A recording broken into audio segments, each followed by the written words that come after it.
Muito bom dia mais uma vez para todo mundo.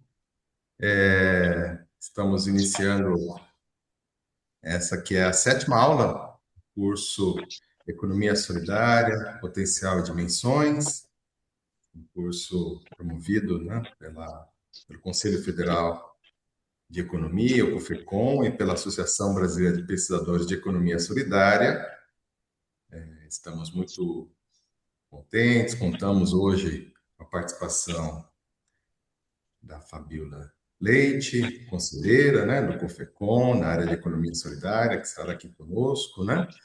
E temos a alegria de ter conosco aqui hoje as docentes do curso Helena Bonumá e Isabela Ehrenkamp, para fazer essa apresentação importante, né, sobre a economia solidária feminista, né?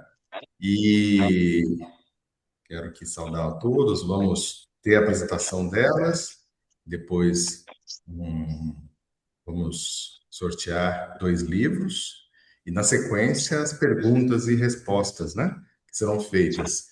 Eu vou aqui apresentar as docentes de hoje. A Helena Bodomar é formada em Ciências Sociais pela Universidade Federal do Rio Grande do Sul, URGS, é especialista em gestão estratégica de políticas públicas pela Universidade Estadual de Campinas, Unicamp, é coordenadora geral do UAI, Democracia, Participação e Solidariedade, entidade que articula a Rede de Economia Solidária e Feminista, a RESF. Helena faz parte também do núcleo de apoio a políticas públicas Polsinger, NAP Polsinger, e é uma grande militante do movimento da economia solidária no Brasil. Né? Bem-vinda mais uma vez, Helena. E a professora Isabelle Hillenkamp é socioeconomista e pesquisadora do Instituto de Recherche pour le Développement, IRD France, e assim como docentes anteriores desse curso, Jean-Louis Laville e Cláudio Nascimento, ela é associada ao EPS, né, e dedica-se aos temas da economia solidária, gênero, feminismo, desenvolvimento, tendo ampla experiência de pesquisa na América Latina, em especial no Brasil, na Bolívia. É uma das organizadoras do livro Raízes da Resistência, Construindo Territórios Feministas e Agroecológicos no Brasil, Exposição Popular 2025. Bem-vinda, Isabelle, é um prazer ter você aqui conosco também. E nós vamos, então, já passar a palavra aqui para as nossas docentes. A gente não combinou quem é que vai falar primeiro, né? A gente acabou não combinando e pergunto a vocês agora, quem gostaria? Estou por vocês, gente, qualquer, qualquer Quer, jeito. quer começar, Helena? Pode ser. Vocês Tá me bom. ouvem bem? Sim, tá joia. Então, só vou pedir que me ajudem no tempo aqui, mas primeiramente, então, agradecer a oportunidade, agradecer o convite do André Ricardo, e também das organizações, né, CODEFON e a BEPS, que estão promovendo esse curso muito necessário. E prazer também estar com a professora, que é uma referência para nós, Isabelle Hunter, e dizer que eu estou falando aqui a partir da minha experiência na economia solidária. Então, eu me considero meu lugar de fala, vamos dizer assim, é a própria economia solidária, onde eu já estou há muitos anos, né, desde o início dos anos 2000 ali, nessa função centralmente. Então, não é uma reflexão como é necessário que a gente faça, né, mais aprofundada, com todo o instrumental e a capacidade, vamos dizer assim, que a academia nos traz para compreender melhor, mais criticamente a realidade e estar elaborando em relação a ela. Mas é um lugar, mas é um lugar que tem lá suas vantagens, vamos dizer assim, pela, pela estreita convivência, né, e a participação contínua junto às mulheres da economia solidária. Então, eu considero que a minha fala aqui tem muito disso, né? traz muitas dificuldades a carga dessa vivência. Eu ainda vim de passar uma semana em Brasília nessa intensidade, nessa imersão, assim, que eu cheguei ontem de noite. Mas eu pensei em estar trazendo algumas questões, assim, três questões que caracterizam na nossa história. Vou falar também a partir da experiência da construção, da articulação da Rede de Economia Solidária e Feminista, né, da RES. E, e aí eu pensei em trazer três questões assim que eu acho que um pouco ajudam a pensar que sujeito é esse, né? Que rede é essa? Por quê, que sentido tem e qual é a perspectiva disso, né? Primeiro que quando se começou a construir a política pública de economia solidária, nacionalmente falando, né, início dos anos 2000, uma coisa que se evidenciou desde o início é uma participação muito grande das mulheres, né, na base da economia solidária, mas isso não se reproduz na medida que a economia solidária vai se auto-organizando e, vamos dizer assim, galgando postos e organizativos maiores, né? E então, em 2010, a Senai fez uma chamada, e a chamada da Senai era para a gente fazer um diagnóstico, chamada pública, fazer um diagnóstico da onde estavam as mulheres na economia solidária e que em condição estavam as mulheres na economia solidária. E nós fizemos, então, um projeto Brasil Local, Economia Solidária e Feminista, aonde a gente esteve em 9 estados, mapeando 300 empreendimentos de mulheres e nas 5 regiões do país, né, os 9 estados, e nas mais diferentes áreas produtivas, vamos dizer assim, e fazendo um diagnóstico em relação à condição dessas mulheres, dialogando, fazendo formação. Gente, esse foi o início de um processo muito rico, eu acho, para a economia solidária, para aquelas mulheres ali, né? E acabamos no final desse processo, em 2 anos, constituindo a rede de economia solidária e feminista, então, pelo sentido todo que apareceu nessa experiência. Primeira questão que eu queria trazer daí, falar meio rapidinho assim para nós aproveitar o tempo. Primeira questão, né? Como é que se dá a organização desses empreendimentos de mulheres na economia solidária? O que que, qual é o clique, o que que rola, o que que cola, né? E aí, então, o que que a gente vê é que são mulheres que, a partir da sua vivência, vamos dizer assim, de uma pobreza multidimensional ali, né, poucas alternativas, encontram em algumas parcerias a possibilidade de se reunir, de coletivamente ter uma certa convivência e ter essa troca, então, que fortalece aquele trabalho produtivo que ela já faz dentro de casa, no seu espaço doméstico, né? E que ela passa, então, a ver a perspectiva de estruturar isso num empreendimento mais coletivo, com formatos diversos, né? E, e levar essa produção para um outro nível, então, um pouquinho mais superior, e a partir daí mudar muito a vida e ter, vamos dizer assim, resultados que vão além do resultado econômico, que são uma inserção social e mesmo política importante e diferenciada, né? Quais são esses parceiros que a gente verifica nesse olhar, né? Prefeituras, igrejas e outras organizações, às vezes sindical, às vezes associativas de outro tipo. É, e são, vamos dizer assim, parcerias e espaços importantes que viabilizam que as mulheres deem esse primeiro passo na sua auto-organização, saiam da produção individual e passem para a produção coletiva, né?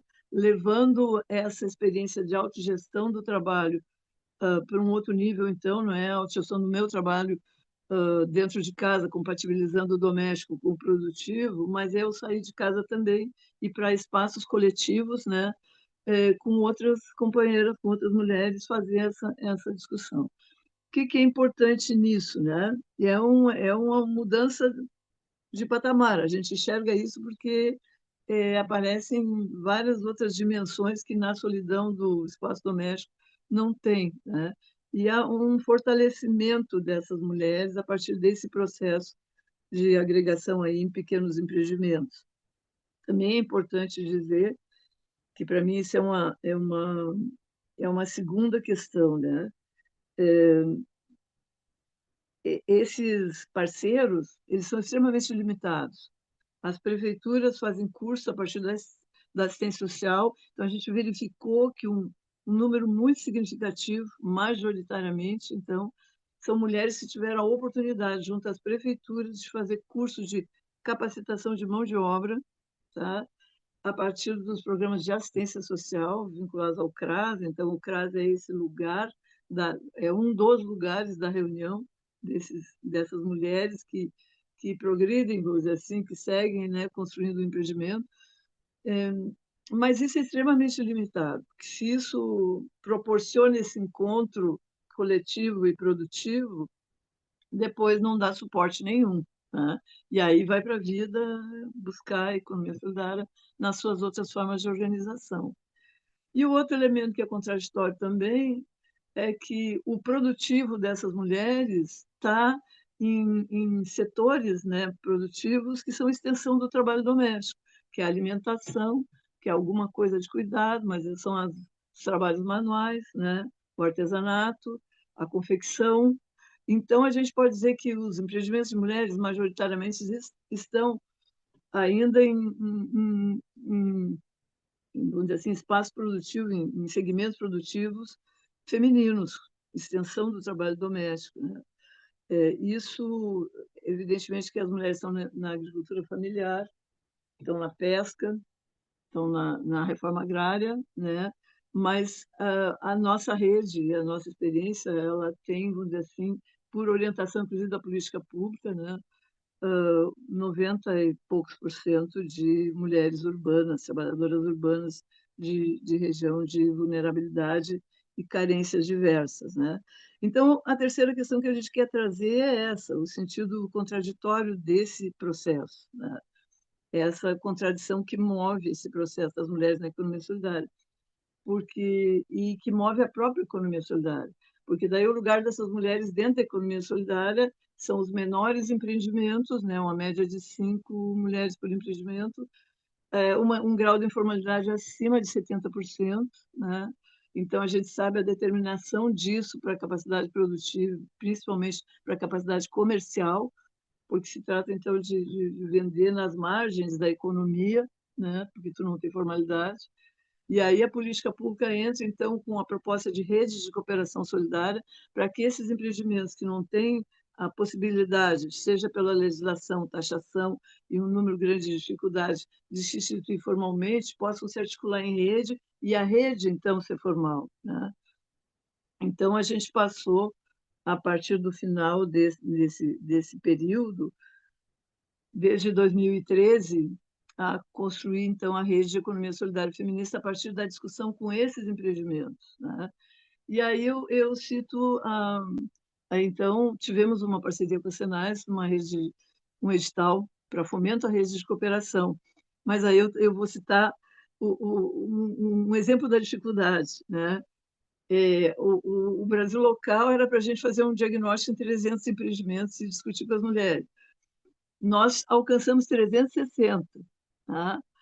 A rede de cooperação, então, para nós, seria a partir daí do que nós alcançamos. Mas o edital dizia sumariamente que, no máximo, seriam 160 mulheres. Eu dizia para o professor Pulcinchi que eu passei um mês chorando, porque como é que eu vou chegar, né? Nós, com uma presidenta mulher, com a oitava economia do planeta Terra, no tempo da presidenta Dilma, como é que a gente vai chegar e vai dizer, ó, vocês vão ficar de fora aqui porque não tem como, entendeu? Então, isso mostra as nossas contradições como, vamos dizer assim, economia solidária mesmo ainda, a nossa dificuldade como economia solidária e a própria dificuldade da política pública. E eu acho que de lá para cá também a gente, por todas as catástrofes que nós vemos, nós não superamos isso, né? Então, então, a partir desses três pontos, a gente identificou a importância que seria o trabalho em rede. E passamos, então, desde maio de 2013, na articulação dessa rede de economia solidária e feminista. Eu vou pedir para o Fernando se ele pode mostrar a nossa mandala organizativa, porque se eu estou fazendo uma conta, eu ainda tenho quantos minutos? Tem pelo menos 10 minutos tem aí, Tá, Helena. então eu quero mostrar a mandala para daí fazer uma uma Uhum. conclusão. Pode ser, Fernando, mas enquanto ela não aparece, eu já vou falando. Então, qual foi toda a nossa estratégia de organização, né? O enraizamento local, né? E a discussão com a realidade local. Então, a gente passou a agregar redes nos locais onde os empreendimentos estavam. E fizemos a construção de uma mandala organizativa que expressasse essa rede no que ela era, né? Então, a nossa mandala foi construída coletivamente numa grande oficina, né? Aí, nesse desenho, ele é pequeno, não dá para vocês verem, mas vocês veem um conjunto de flores, né? E cada flor tem as pétalas. Dentro da pétala está escrito o nome do empreendimento. Então, cada pétalazinha amarelinha é um empreendimento. É por isso que elas são diferenciadas de tamanho, né? E, e cada folhinha verde, então, era um estado. Então, tem estados que têm um conjunto maior de redes locais, tem estados que tem um estado que tem uma rede local, por exemplo, Ceará, Fortaleza, Estrela de Iracema, né? Mas o que expressamos aí? Primeiro, a importância da organização local, né? Porque cada local tem as suas características, suas parcerias, né? Sua capacidade produtiva e capacidade de articulação, seus planos. Então, vou dizer assim, um dos objetivos para criar sustentabilidade, e nós trabalhamos uma metodologia de construção de planos de sustentabilidade para cada uma das redes, né?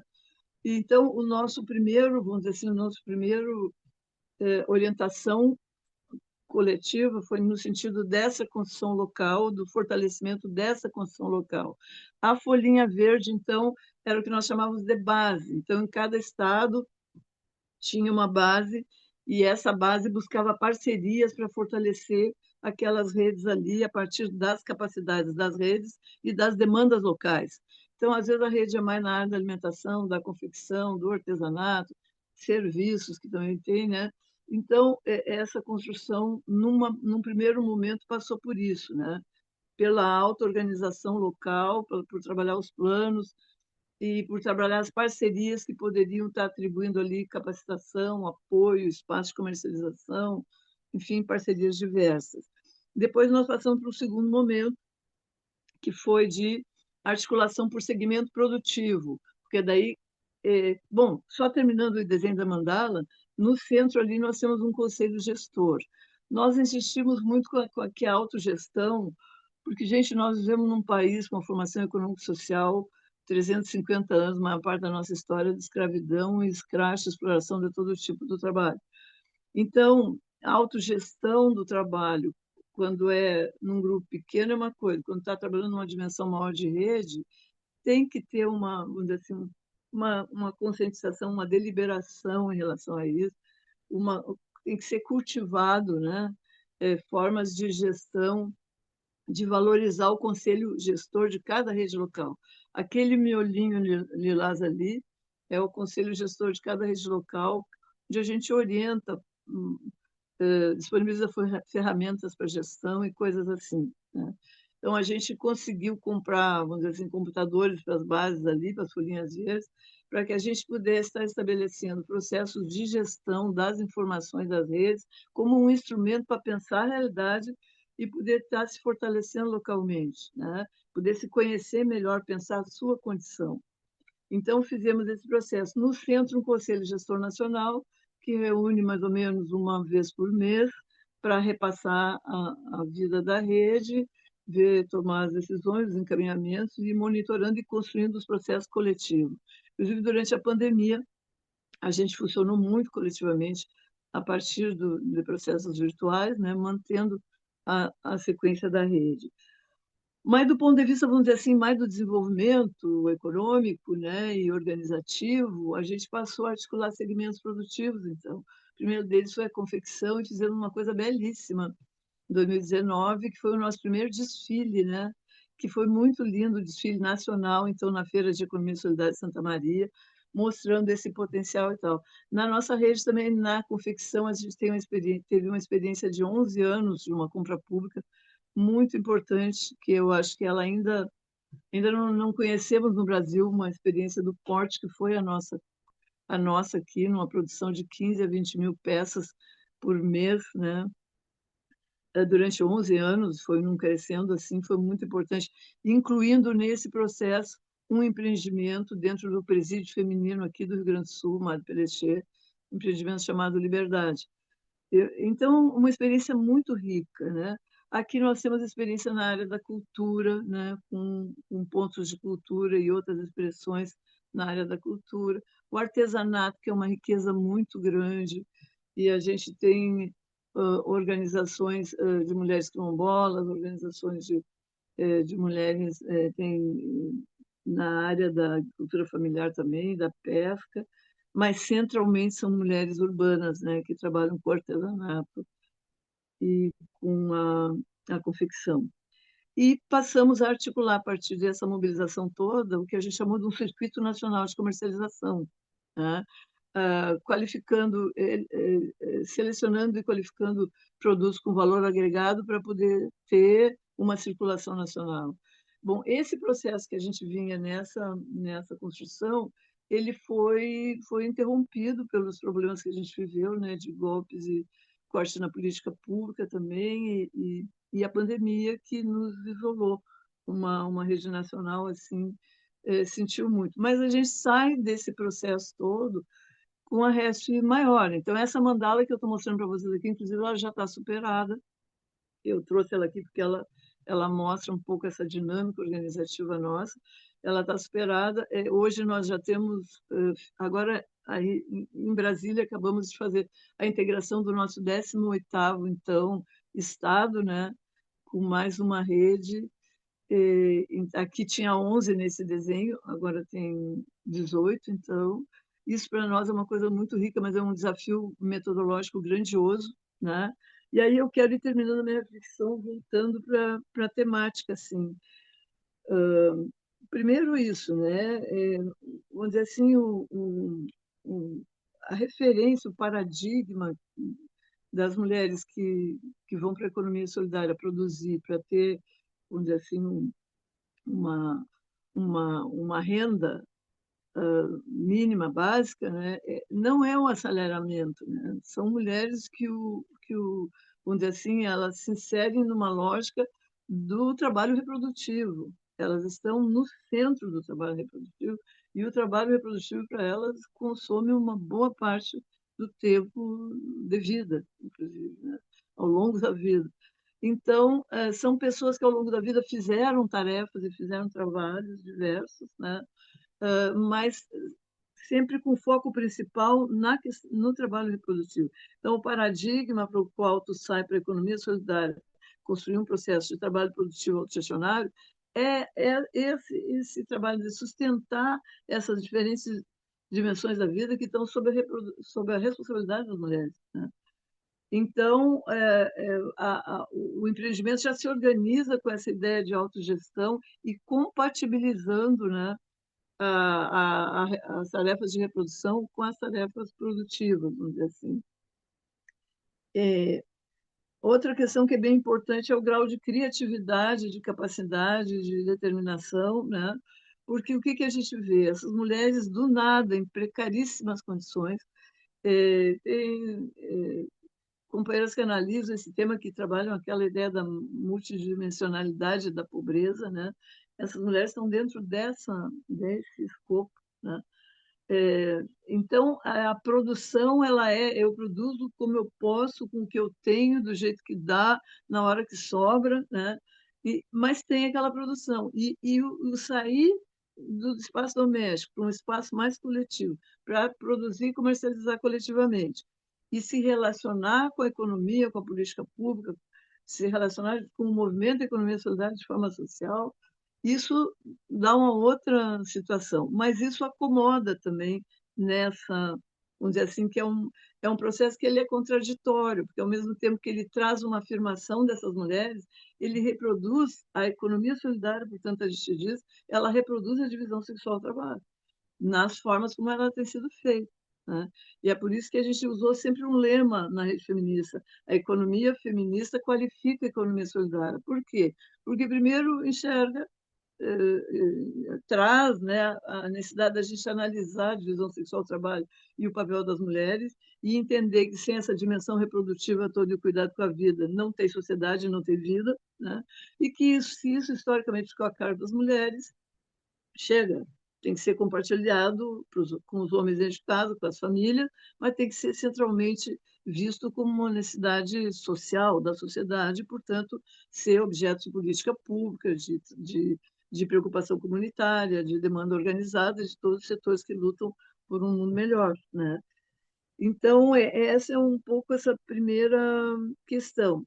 Se é inegável que tem uma, vamos dizer assim, uma coisa forte, que é a ressignificar a vida e se fortalecer. Então, sim, é um recurso pequeno, né? Mas ele serve para esse fortalecimento, para a construção de identidade e para isso, né?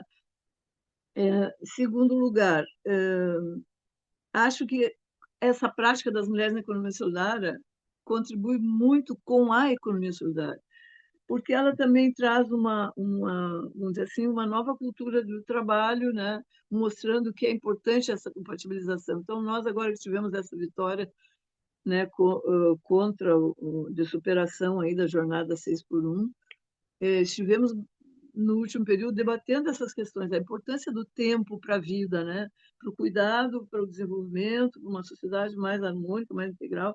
Então, a prática das mulheres na economia solidária está muito nessa raiz, né? De compatibilizar e de fazer isso. Mas, evidentemente, a gente vê que é contraditório, por quê?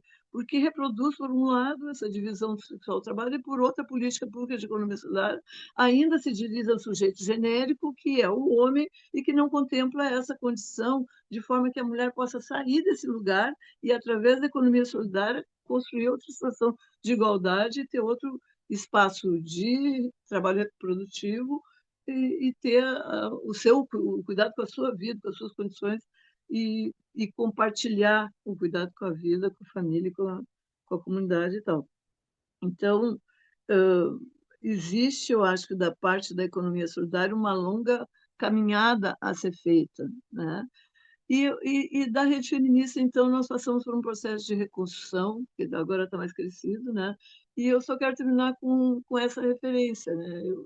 Eu acho que é uma coisa muito viva, muito forte dentro do quadro da economia solidária.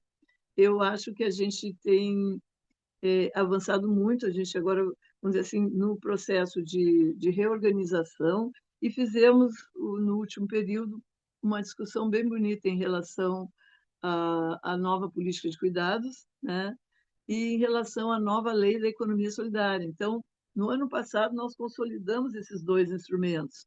E nós estamos numa aposta muito forte de que esses dois instrumentos conquistados, então, a partir de muita luta, né, envolvendo o movimento Economia Solidária e o movimento feminista, a gente possa, então, no próximo período, estar construindo condições de fato, estar superando esses estrangulamentos da condição da mulher na economia solidária e construindo, de fato, uma economia solidária e feminista, né?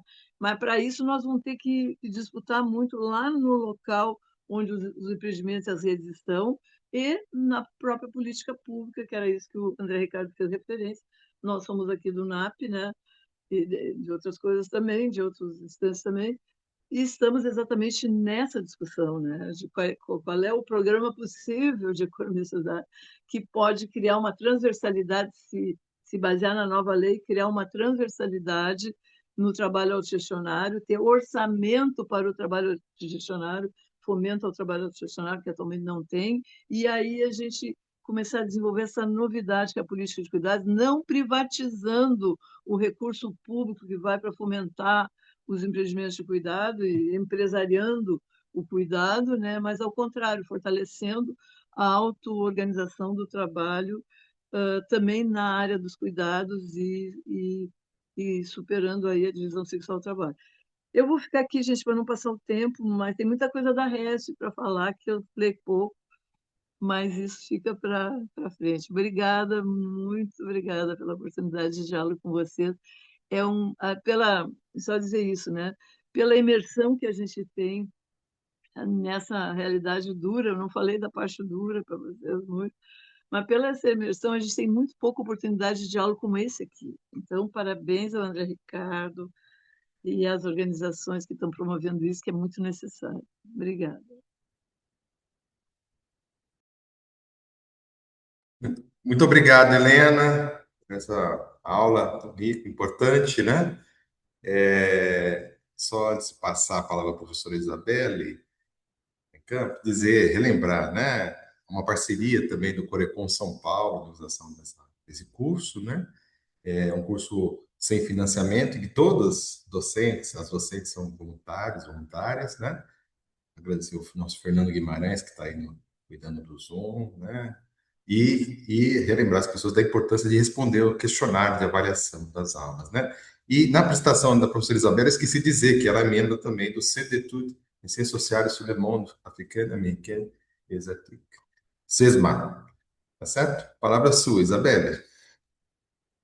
Boa tarde, muito obrigada pelo convite, André. Muito obrigada a todas e todos pela presença. Helena, é um prazer para mim, é uma honra compartilhar esse espaço com você. Acho que as coisas que eu vou falar são bastante alinhadas com a fala da professora Helena, espero que sejam também complementares. Eu preparei um PowerPoint de uns 30 minutos, né, que foi a demanda do André, compartilhar aqui. Vocês estão vendo a minha tela? Sim, Isabela. Está passando, viu? Ou estão passando os slides? Sim. Ok, perfeito. Bom, como o André dizia, eu sou francesa. Eu comecei a me engajar na economia solidária na Europa no começo dos anos 2000. Tive um tempo na Bolívia, nesta mesma década, e a partir de 2014 eu tive vários projetos de pesquisação no Brasil, junto com a Sempre Viva Organização Feminista no estado de São Paulo, e mais recentemente, cada vez mais no âmbito da agroecologia, principalmente em Minas Gerais, com o Centro de Tecnologias Alternativas da Zona da Mata. Então, a partir desse lugar que eu estou falando, eu cheguei a morar uns 3 anos no Brasil e até hoje estou indo todo ano para o Brasil. Mas eu já moro de novo na França. Economia solidária sob uma perspectiva de gênero, eu talvez tomando uma entrada um pouco mais acadêmica, eu comecei questionando o que é gênero, né? Para além das mulheres, o que é gênero e por que nos interessa na economia solidária. Gênero, acho que todo mundo sabe, né, que é um sistema de bicategorização, sistema que em determinadas épocas e contextos políticos, culturais, sociais, associa o masculino e o feminino com determinados atributos. Na maioria dos contextos, o masculino se associa com o público e o feminino com o privado, por exemplo, o lar, perdão, que é o lugar do trabalho doméstico. O masculino se associa com o trabalho pesado e o feminino com o trabalho leve. O masculino com força, o feminino com cuidado. O masculino com produtividade, o feminino com solidariedade. O masculino com produção, o feminino com reprodução social, como a Helena já falou. O masculino com razão, o feminino com emoção. O masculino com cultura, o feminino com natureza, etc, etc. Obviamente, esse sistema de bicategorização, ele precisa ser questionado, né? São formas de performar o masculino, o feminino, formas de impor normas sociais sobre aquilo que deveria ser um homem ou uma mulher dentro de determinada sociedade. Por exemplo, respeito ao trabalho leve das mulheres, ele, em realidade, é muito pesado em muitos contextos, né? Mais do que um sistema de bicategorização, é um sistema de hierarquização, né? O feminino sendo colocado no lugar inferior respeito ao masculino.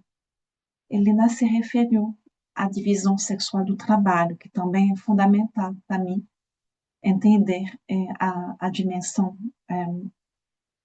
da economia solidária e feminista.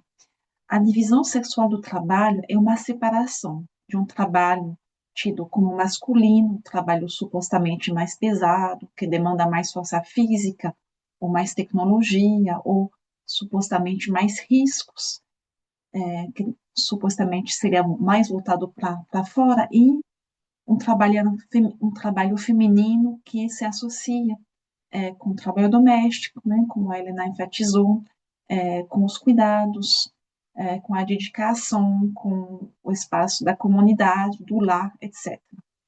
Esse processo de separação de trabalho masculino e feminino é o processo de hierarquização, né? O processo que atribui um valor superior ao trabalho masculino sobre o trabalho feminino. As modalidades se renovam no tempo todo, né, de organizar o trabalho desta forma. Às vezes, é delegando, né, o trabalho para as mulheres. Vocês que são mulheres vão fazer esta tarefa dentro da empresa ou dentro do próprio empreendimento de economia solidária. Às vezes, é uma forma de especialização que passa pelo mercado do trabalho, pela qualificação. As modalidades são múltiplas, mas o que as feministas materialistas argumentam é que os princípios de separação e de hierarquização se observam de forma imutável através dos contextos políticos e das épocas. Além disso, acho muito importante reconhecer, particularmente para os homens que estão aqui na nossa aula, que também dentro do grupo social dos homens existem diferentes formas de masculinidades. Ninguém está preso numa forma única de masculinidade ou de feminilidade, mas é importante reconhecer as relações de poder que atravessam essas construções sociais. A sociologia do gênero cria o conceito de masculinidade hegemônica. Hegemônica no sentido do Antônio Gramsci, de entender qual a forma que, num dado momento, é capaz de hegemonizar as outras formas de masculinidade. É um ideal cultural, mas é também um poder institucional, é uma forma de autoridade. Ela se renova. Por muito tempo, esteve associada a uma forma industrial de produzir. A masculinidade hegemônica era produtividade, era força de produção, era volume de produção. Hoje em dia, ela caminha cada vez mais a ter formas chamadas de ecomodernas, que associam algum nível de supostamente dar conta de uma relação com as mulheres, com o meio ambiente. Ela evolui, ela integra as críticas, mas ela não deixa de tentar o tempo todo de hegemonizar as outras formas de masculinidades. E aí, uma forma particularmente importante de relação é a interseccionalidade, né, com a raça, a classe, a etnia, etc., dentro do grupo social dos homens. Pensar a relação de uma elite que é capaz de incorporar esta masculinidade hegemônica com os homens da classe popular, muitas vezes racializados, etc., que muitos deles são os homens que estão em empreendimentos de economia solidária. E muitas vezes, esta relação se dá, por um lado, por uma vontade de incorporar este ideal da masculinidade hegemônica, mas de estar num lugar de muita desvantagem, de muita falta de autoridade. É isso que a socióloga do gênero Helen Conner chama de masculinidade marginalizada. Ela diz que retoma certos temas da masculinidade hegemônica e os coloca em prática num contexto de pobreza. Então, ela não é autorizada socialmente, ela não gera autoridade para este grupo social. Uma coisa, para mim, bem iluminadora de se pensar que muitos homens da classe popular não deixam de reproduzir certo padrão de masculinidade. Além disso, existem outras formas de masculinidade, não vou entrar nos detalhes, mas a sociologia do gênero reconhece a relação de cumplicidade, você não é parte exatamente da hegemonia, mas você se beneficia dela, e também o lugar de subordinação, que tem muito a ver com os homens gays. A referência é Erwin Conner e também Martin Hultmann e Paul Poulet, que são sociólogos. aqui uma imagem das máscaras da masculinidade, né? Então, por que isso nos interessa? Nos interessa pensar que este lugar das mulheres na economia solidária, que a Helena problematizou, ele parte de um sistema dinâmico. As relações de poder são imbricadas umas nas outras, a interseccionalidade de classe, raça, etnia, etc., com o gênero, é uma construção que é social, é histórica, quer dizer que ela também pode ser mudada, pode ser alterada, e nisso o papel da academia é interessante, porque muitas das categorias androcêntricas que estamos usando na economia, elas vêm da própria academia, e particularmente da ciência econômica. Então, a economia feminista é justamente aquela parte da academia que questionou, né, que provocou uma discussão muito importante sobre o viés mercantil da economia como sendo um viés androcêntrico, que provocou o questionamento às próprias categorias, dizendo que é uma redução tremenda e politicamente de graves consequências considerar a economia apenas como uma produção monetária e mercantil. Da mesma forma, é uma redução drástica considerar a racionalidade como sendo apenas o lucro, o que nós, que somos economistas, aprendemos na universidade como sendo o homos econômicos. É um apagamento de outras práticas, de outras racionalidades socioeconômicas que são muito presentes na economia solidária praticada por mulheres e que tem a esfera da reprodução social e dos cuidados como a sua peça central. Então, pensar que este apagamento, esta inferiorização, que para mim atravessou toda a apresentação da Helena, ela é uma consequência também das próprias categorias que nós, na universidade, na academia, acabamos produzindo e reproduzindo ativamente.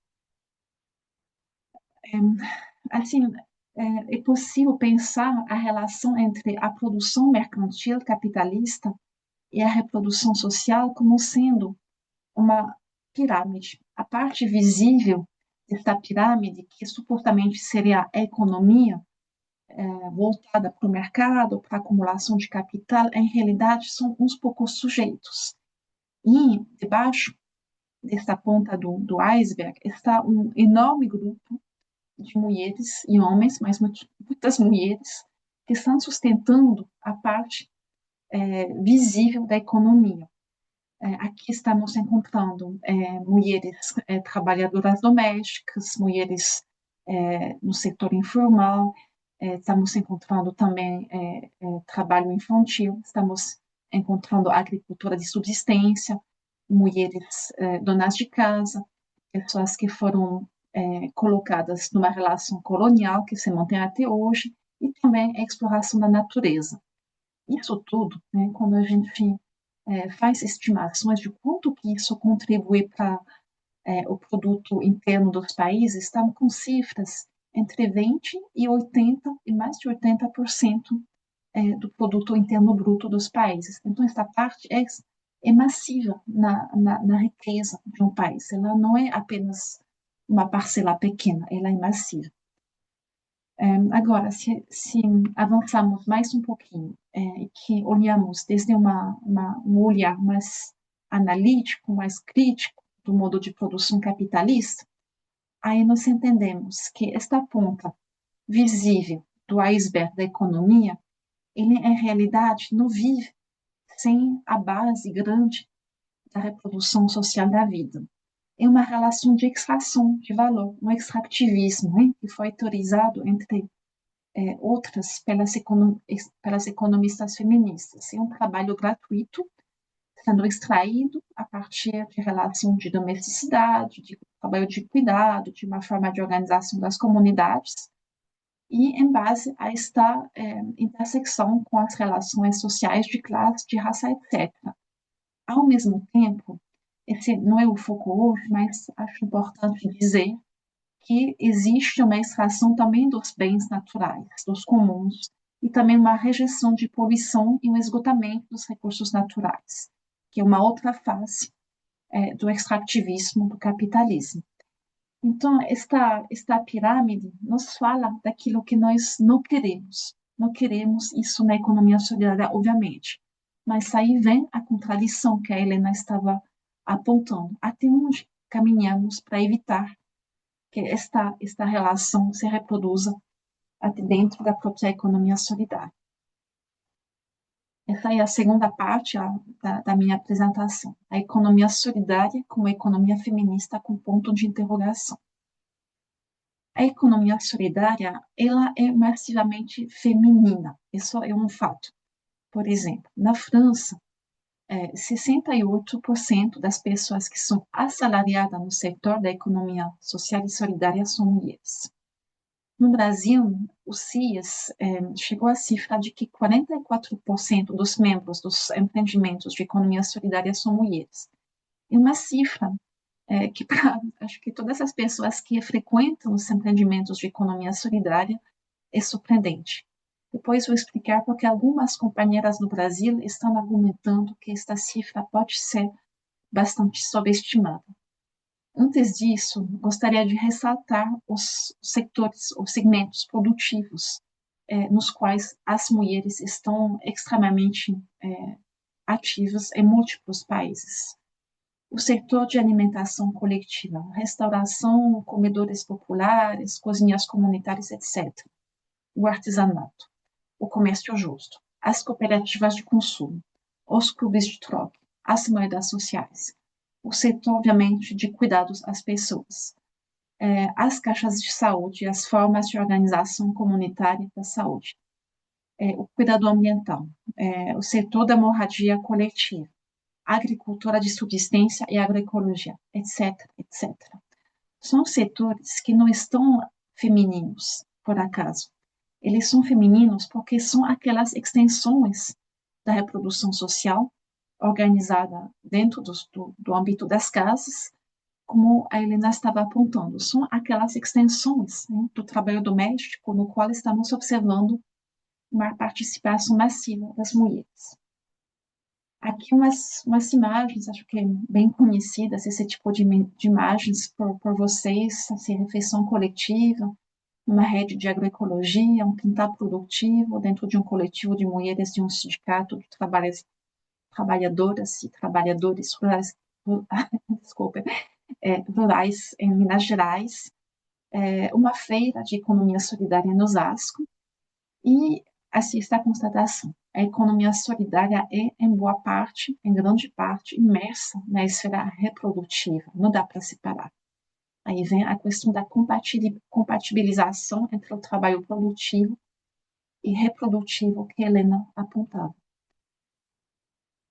Se seguimos o nosso raciocínio, né, em comparação, só voltando atrás, em comparação com essa organização hierárquica, exploratória, que caracteriza o modo de produção capitalista, será que a economia solidária pode ser este outro esquema muito mais horizontal?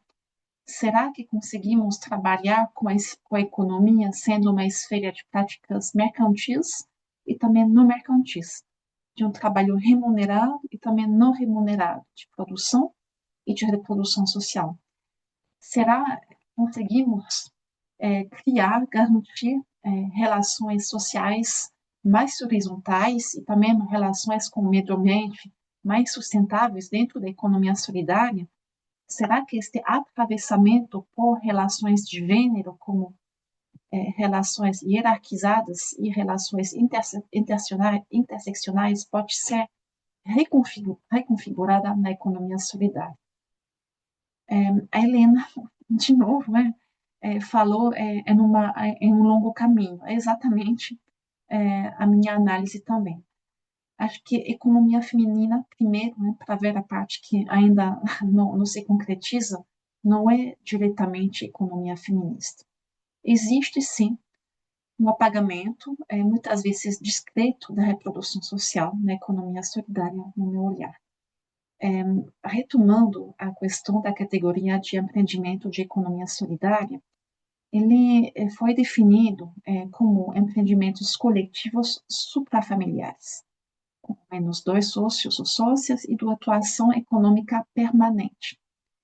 E o tipo de atividades que são destacadas são de produção, de prestação de serviços, de fundos de crédito, de comercialização, de consumo solidário. Todas as coisas que as mulheres também participam. Mas não foi contemplada a reorganização coletiva da reprodução social. Não foi contemplado o fato de que muitos grupos ou iniciativas solidárias de mulheres não são permanentes, não são suprafamiliares precisamente porque elas são imersas dentro do âmbito doméstico. Às vezes é uma rede familiar e às vezes, ou muitas vezes, elas são interrompidas porque elas têm que tomar cuidado de uma pessoa doente, de um parente, de uma filha, de um esposo, de uma mãe, etc., etc. E isso faz com que a sua atuação econômica, justamente, não seja permanente. No mapeamento alternativo de grupos produtivos de mulheres, que foi feito em territórios da cidadania, a política pública de territórios da cidadania, da sempre organização feminista, sempre vive a organização feminista, a SOF e o Centro de Formação 8 de Março, o CF8, foram mapeados 972 grupos produtivos de mulheres, quando no CIES constava com 267 empreendimentos de economia solidária. Então, isso nos dá uma dimensão da possível subestimação do tamanho, da dimensão das iniciativas solidárias de mulheres que realmente existem, se a gente abre um pouco a caracterização. Aqui eu vou trazer rapidamente um exemplo de um projeto coletivo que se chama Projeto Gengibre. Ele tem um site, um projeto de agroecologia e feminismo, com uma equipe grande, com estas organizações que dizia no começo, o CTA da Zona da Mata, a SOF de São Paulo, no qual pesquisamos mais de 200 mulheres na agroecologia. Este desenho é um mapa de uma propriedade familiar, no Minas Gerais, no caso, que é bem típico daquilo que nós observamos. Esta parte de baixo corresponde a um espaço feminino. É uma horta, é um pomar, é um galinheiro, é um pasto, umas matinhas, umas moitas, como a agricultura chama, umas roças pequenas, ao redor da casa. É uma produção voltada para a produção social. É para consumo, é para feira solidária, é para venda ou trocas com vizinhos. A parte de cima, o espaço masculino, é uma lavoura de café, no caso. É vendido este café através de um atravessador, chamado de comprador do café, e, em realidade, uma inserção no mercado global de commodities. É uma produção voltada para a acumulação capitalista, não do próprio agricultor, mas sim no nível da cadeia de valor. E o espaço masculino. Nesta propriedade, como em quase todas que visitamos, existe uma luta pela divisão sexual do trabalho e do espaço agrícola, no caso, dentro da própria família. Ou seja, a questão da penetração de uma lógica capitalista, ela não fica por fora das famílias, mas que ela adentra de uma forma extremamente complexa as próprias famílias com as quais se construir a economia solidária. Então, sim, eu concordo com a Helena, a contradição é grande. Também uma questão que foi levantada por várias pessoas é de que a economia solidária teve um foco grande na classe social. Uma questão muito importante de desemprego, de geração de renda, de superação da pobreza, que não pode ser deixada, obviamente, mas a divisão sexual do trabalho continua. Como Carolina Scherfen colocou, essa luta de classe, ela tem cor e sexo. Por último, o desafio da participação sociopolítica, que também foi destacada por Helena.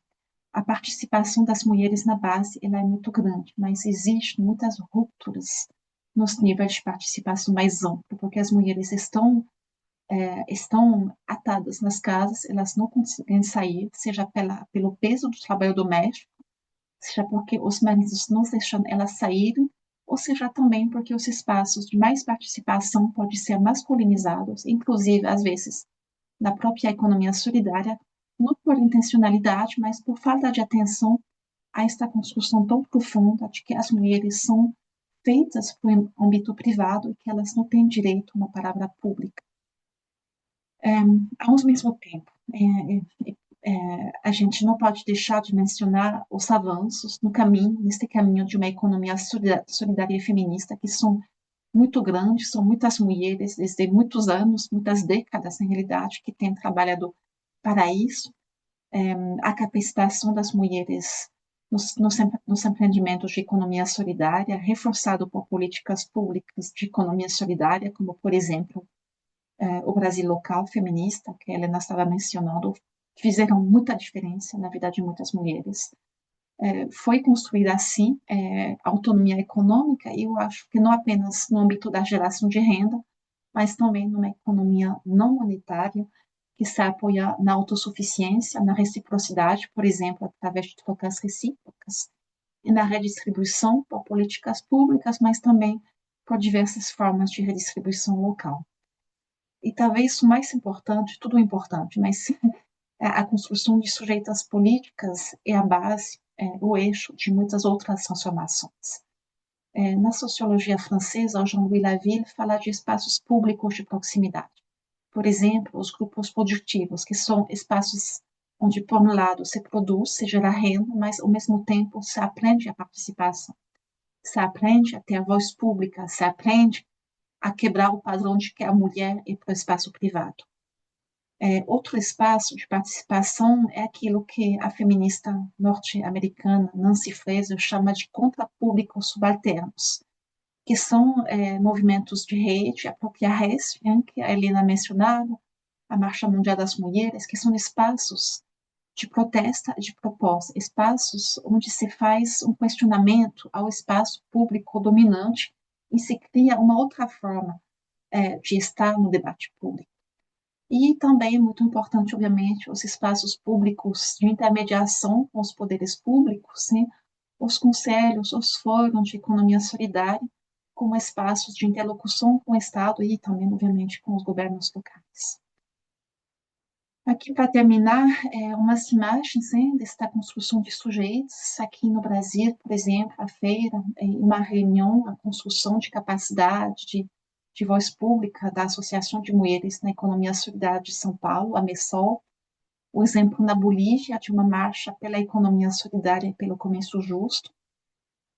O Encontro Nacional de Agroecologia em Belo Horizonte, que foi um grande encontro com mais de 5.000 pessoas, com um grande protagonismo das mulheres.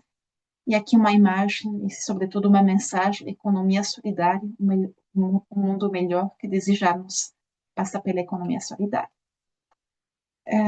Finalmente, para concluir, resumindo, assim, o que tentei trazer para esse curso é, primeiro, a noção de que a divisão sexual do trabalho é a invisibilização da reprodução social e a base da dominação masculina. Ela é muito nítida, obviamente, a análise da acumulação no modelo de produção capitalista, mas é importante reconhecer que ela não se elimina automaticamente na economia solidária. A economia solidária, não por ser solidária, é automaticamente feminista. Destacar também as contribuições de muitas mulheres e também de alguns homens aliados, de que muitos avanços já se registraram pela Organização Econômica das Mulheres, pelo movimento feminista no Brasil e também em outros países, pelo tensionamento das políticas públicas e dos próprios empreendimentos de economia solidária, e também pela transformação das masculinidades.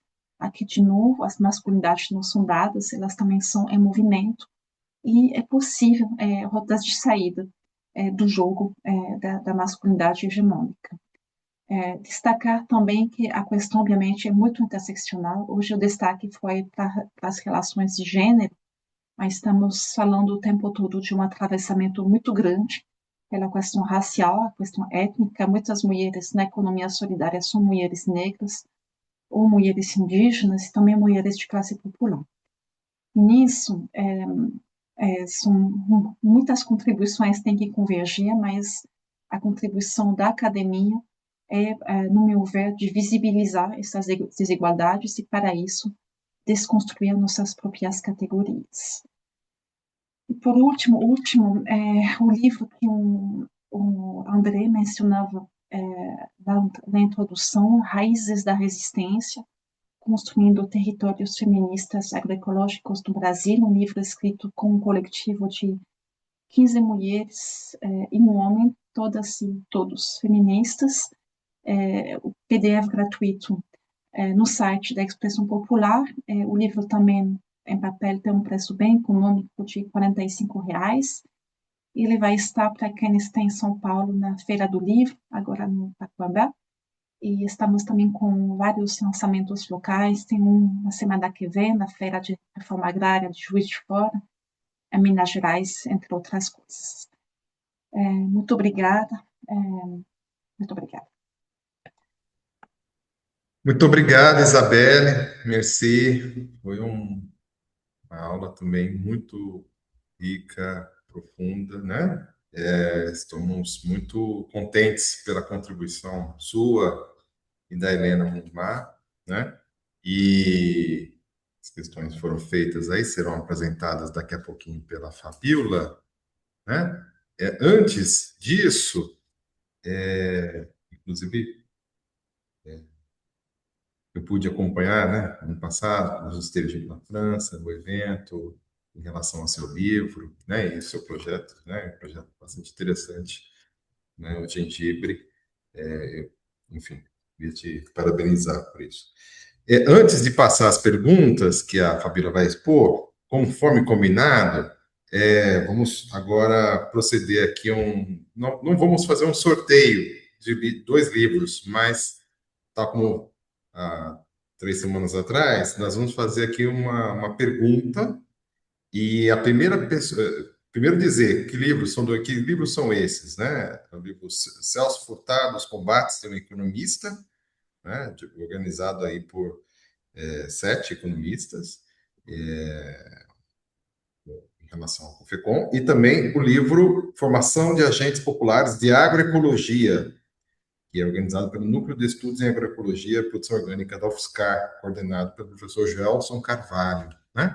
São esses dois livros. Então, eu vou colocar aqui, é uma pergunta, e a primeira pessoa que responder, o nosso Fernando Guimarães vai aí anotar e fazer o contato, a pessoa vai receber os dois livros. Então, vamos lá. A pergunta é a seguinte: qual o nome da associação que está promovendo esse curso junto com o COFECOM e qual o nome da mulher bastante importante para a economia solidária no Brasil, que organizou por 3 décadas a feira mais importante de economia solidária no país, e é uma religiosa. Então, quem responder primeiro ganha o livro. Tá bom? A resposta tem que ser completa, tá? O nome da associação é o nome da pessoa, da mulher, bastante importante para a nossa história da economia solidária no Brasil. Sem mais, já vou passar aqui para a Fabiola, por favor, Fabiola Leite, para expor aí as questões. Por gentileza, Fabiola.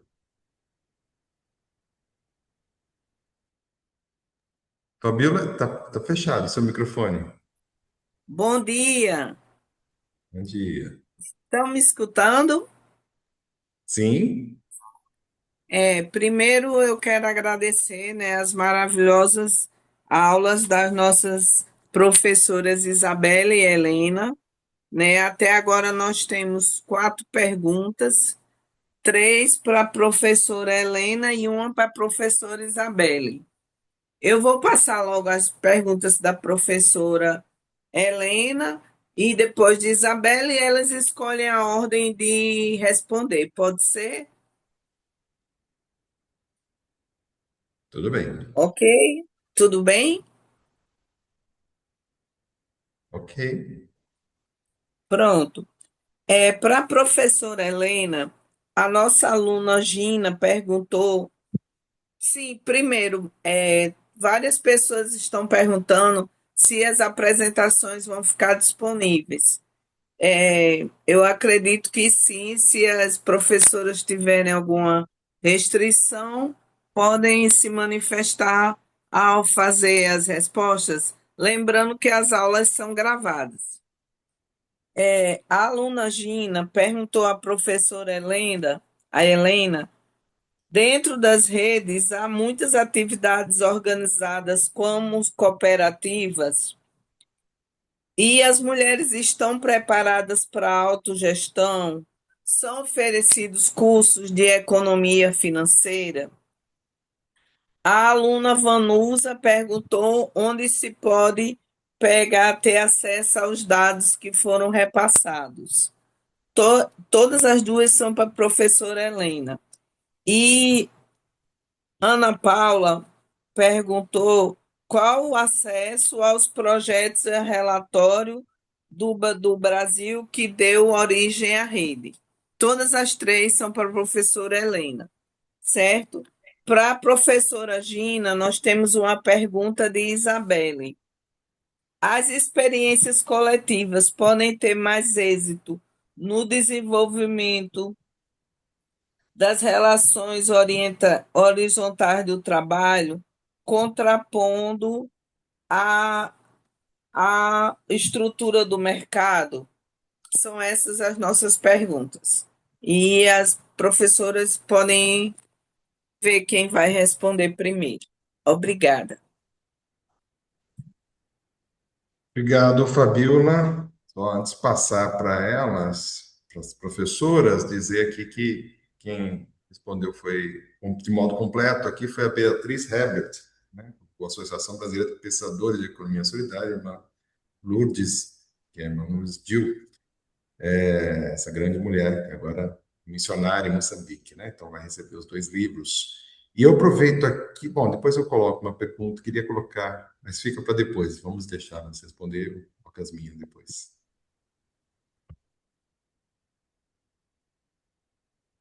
Posso falar Sim, também? Helena, por favor.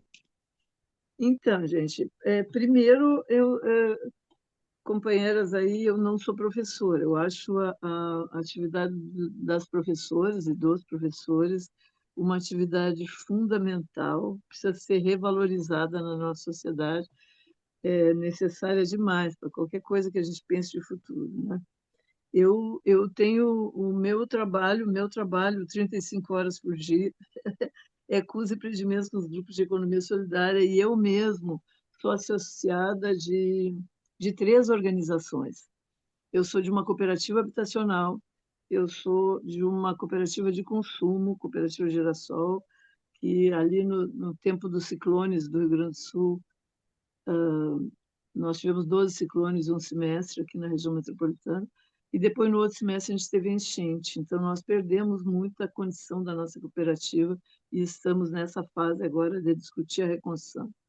E sou também sócia fundadora de uma associação cultural, Quilombo de Sopapo, que já tem 18 anos, fez 18 anos agora, em, em abril. Então, portanto, eu sou militante e praticante da economia solidária e o meu trabalho é nisso. Eu integro a coordenação nacional da rede de economia solidária feminista, né?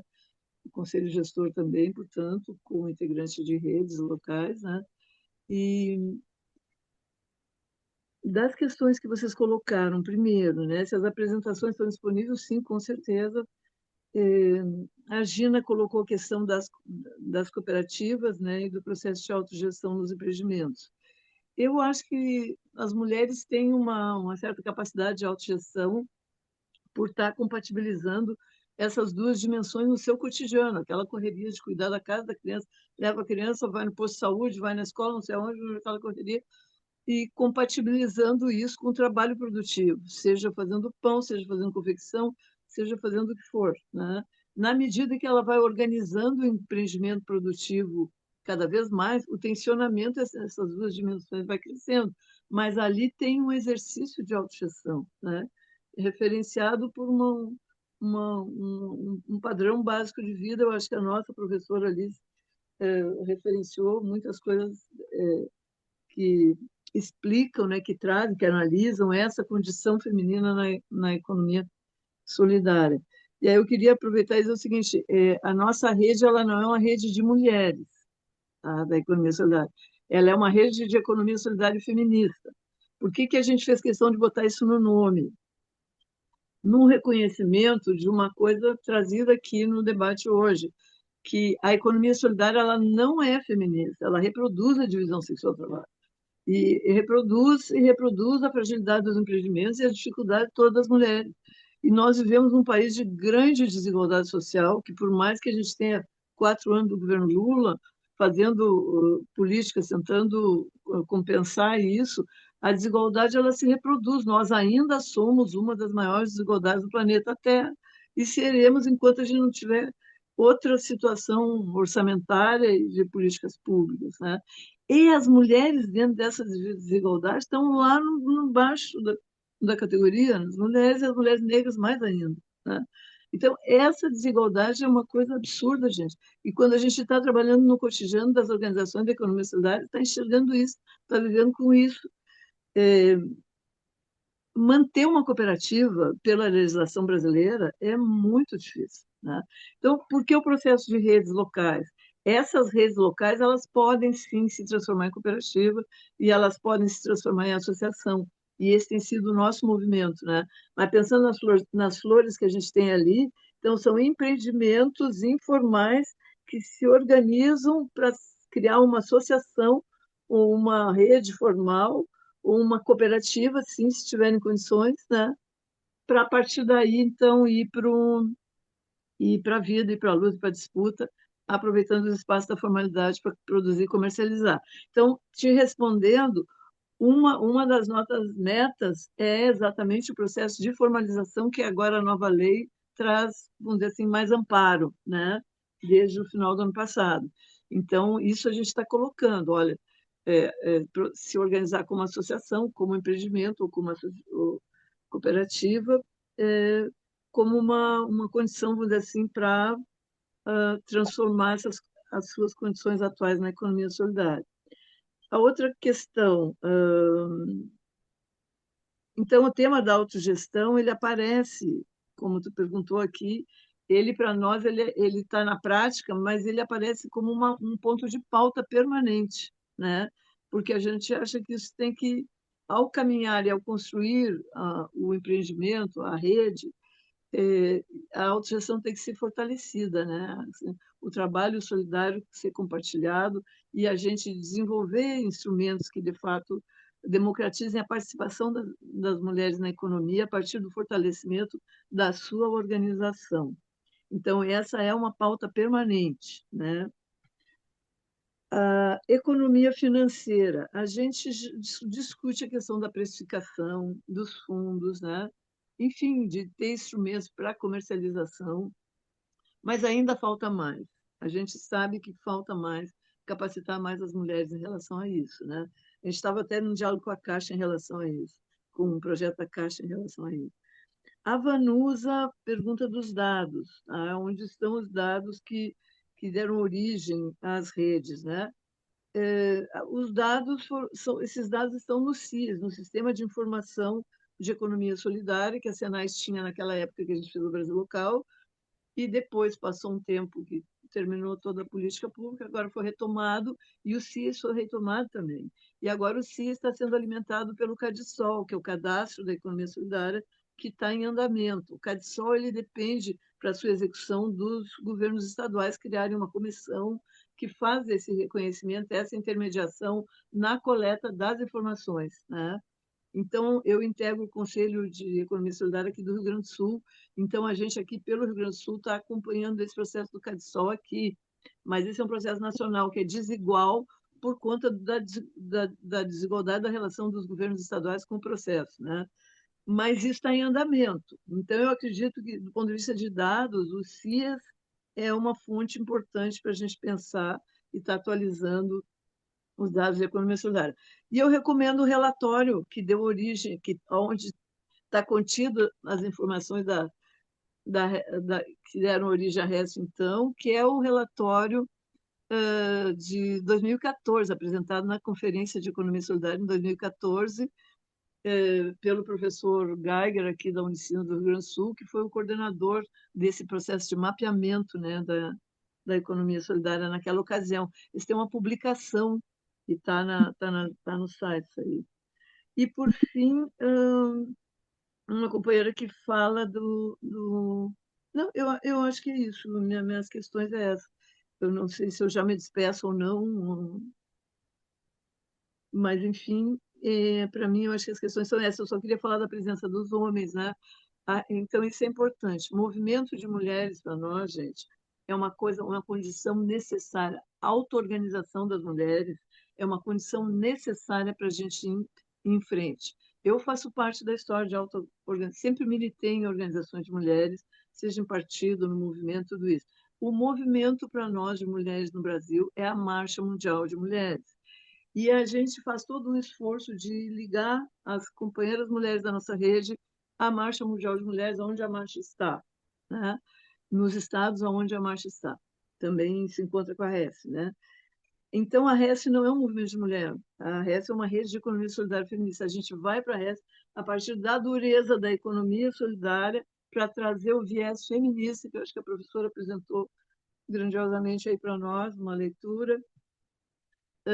Então, a gente quer trazer esse viés feminista para releitura da economia solidária a partir do crivo feminista, para ela se tornar feminista e para ela ser, de fato, uma economia que se coloque na perspectiva de superação das desigualdades e da divisão sexual do trabalho, né? Construindo uma outra economia para o bem viver. Então, nós temos homens na nossa rede, homens que estão dentro desse processo e que professam essa fé, vamos dizer assim, aonde nós convivemos no cotidiano, uh, uh, o esforço, compartilhamos no cotidiano o esforço de construção de relações de maior igualdade e de objetivos comuns, né? Nós temos na rede feminista, nós tínhamos nos nossos mapeamentos, no nosso diagnóstico, em torno de 5 a 6% de homens, e atualmente a gente está em fase de buscar recursos para fazer uma releitura, uma atualização desse diagnóstico. Nós temos, para os dados, os nossos dados estão defasados, eles são de 2020, né? No nosso portal. Nós temos um portal interno da REST, que a gente está transformando para ele ser aberto, mas a gente já coloca em divulgação. portal.rest.com, e ali vocês vão ver quem somos, onde estamos, né? As nossas publicações. Então, ali tem dados. Ele está em reconstrução, gente, porque ele passou um tempo sem condições e agora nós estamos fazendo a releitura dos dados para estar fazendo a atualização dele.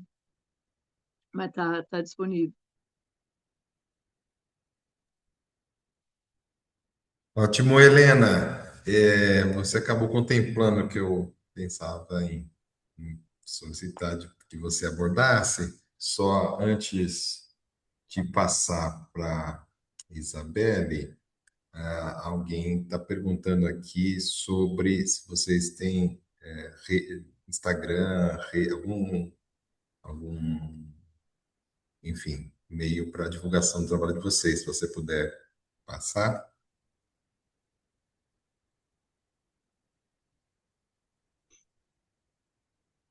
Aí, acho que você pode colocar no chat, talvez, né?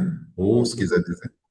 Estou colocando no chat aqui. Tá, joia, Helena. Obrigado. E só dizer, viu, Helena, que aqui no curso acabam sendo, todas as pessoas são docentes.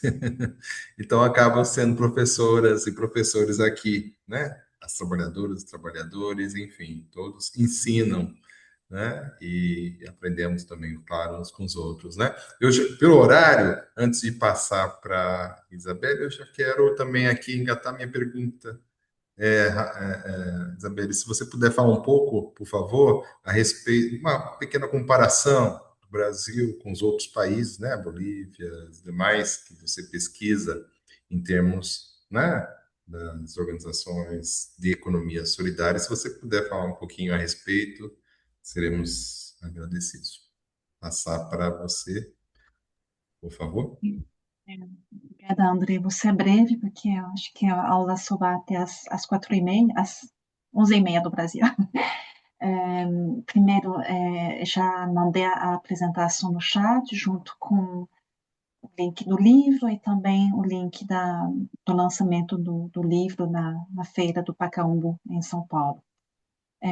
Alguém perguntou sobre relações horizontais de trabalho sendo construídas em experiências coletivas feministas? Acho que é uma excelente pergunta. Também diz respeito a uma dimensão que não pautei tanto na minha apresentação, que é a questão da auto-organização das mulheres. Ou seja, tem duas modalidades de participação das mulheres na economia solidária, no nível dos empreendimentos. Ou são espaços só de mulheres, né, que são auto-organizados por mulheres, ou são espaços mistos, de mulheres com homens.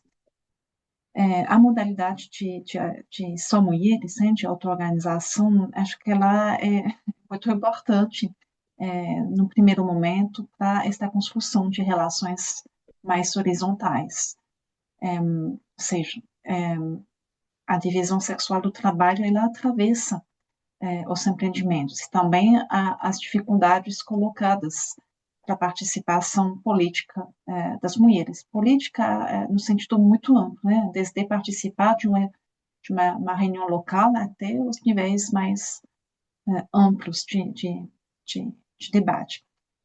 Quando são espaços apenas de mulheres, essas duas dificuldades se anulam, ou seja, não tem mais divisão sexual do trabalho, tem só mulheres, e não tem mais um privilégio de ser homem, de ter direito à palavra pública. Obviamente que, primeiro, que existem diferenças entre as mulheres, né? Existem sempre mulheres lideranças, relações de poder entre as próprias mulheres, né?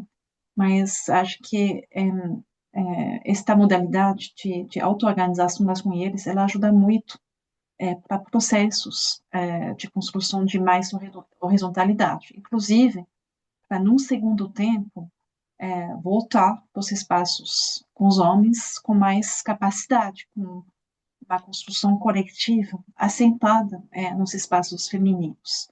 Eu acho que isso contribui muito.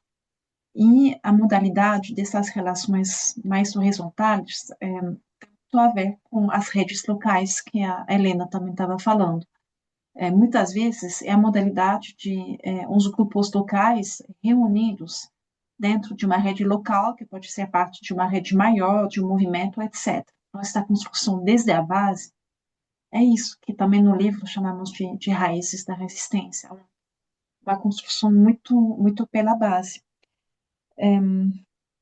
E quando você, não sei quem perguntou, não peguei o nome da pessoa, mas a noção também de experiências coletivas feministas, e não apenas femininas, para mim diz respeito a uma formação política, né? Uma formação política com aliadas, em geral, são mulheres, organização feministas, a Marcha e outras, que fazem esse papel de professores, né? Não são apenas as professoras da universidade, que são várias professores, permite, de certa forma, ganhar tempo, diria.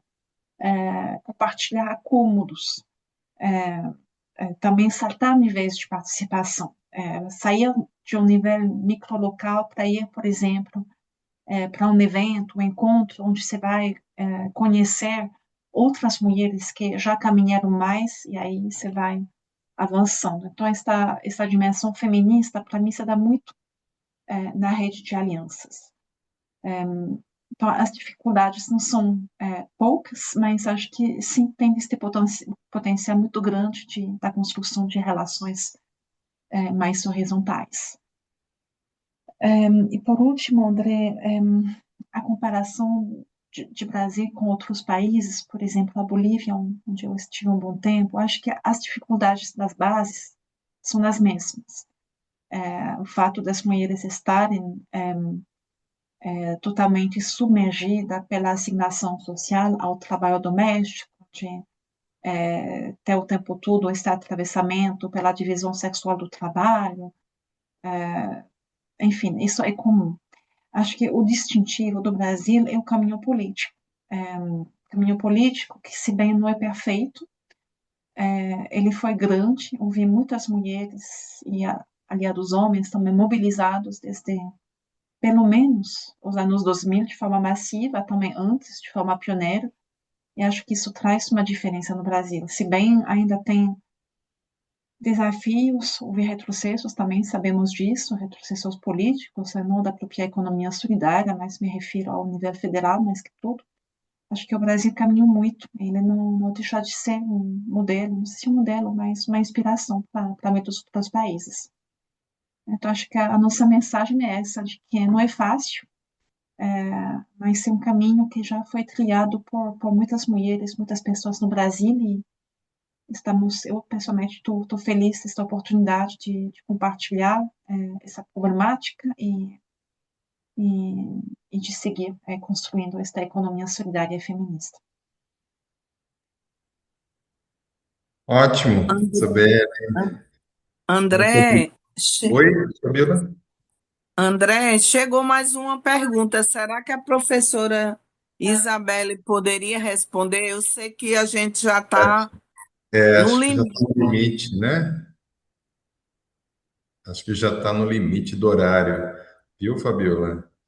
Tá bom. Então, obrigado. Só aqui dizer rapidamente, né?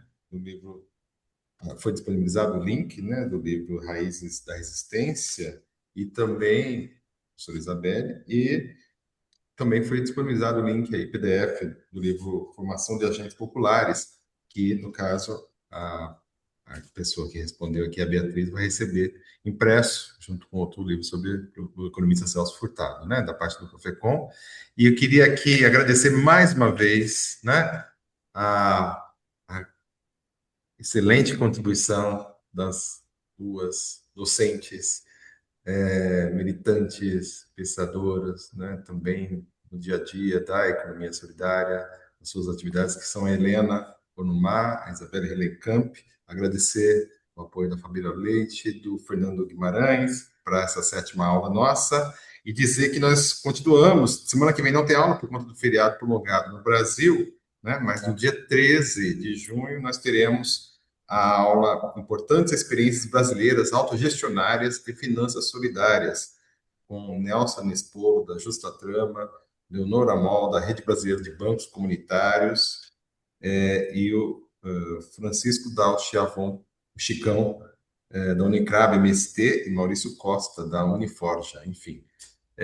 No dia 13, então estaremos de volta com a oitava aula desse nosso curso. Muito obrigado mais uma vez, Isabela, Helena, foi um prazer ouvir vocês, foi muito bom. E nos encontramos, né, em alguma oportunidade aí para matar a saudade pessoalmente, né? Porque temos amizade também, tá? Obrigado, Fabiola, obrigado a todo mundo que acompanhou. Obrigada, André. Ótimo fim de semana para nós. Muito obrigada, Helena, Obrigada, André, Fabiola obrigado e a todas e você. todas. Tchau. Obrigada, André. Tchau, Obrigada, gente. Catarina. Bom fim de semana. Tchau, tchau. Tchau.